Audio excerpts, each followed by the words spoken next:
Ali, McCarthy sounds confident that by perhaps midnight tonight, right, like before the clock strikes another day, he is going to have the votes to become Speaker of the House. Tell me about the reporting that you're doing behind the scenes here.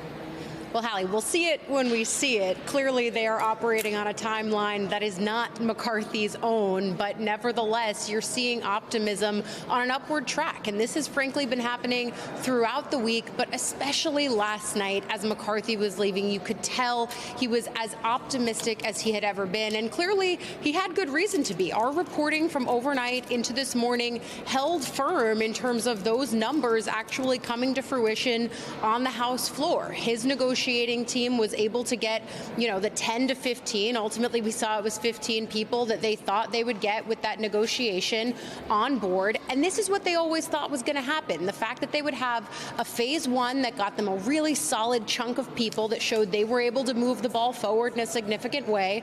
And then they knew that phase two was always going to be individual by individual, the stragglers, as these people and my sources have called them to me, trying to see what it would take either to get them to flip or just to vote present. Because right now, you and I and Steve Kornacki and all of us are doing the same math that we can get to 216 right. When Ken Buck and Hunt come back tonight. It takes a while to fly back, for example, from Texas. So that's part of what the holdup is here.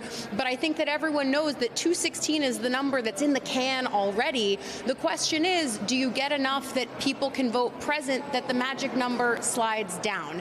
That's really what this negotiating team is trying to focus on right now. As I've been texting key members who have been part of this process, and I've been doing that over the course of the last few hours, everything seems very possible. They don't feel that any doors are closed. They don't feel that they're overly backed into a corner and that absolutely nothing can move.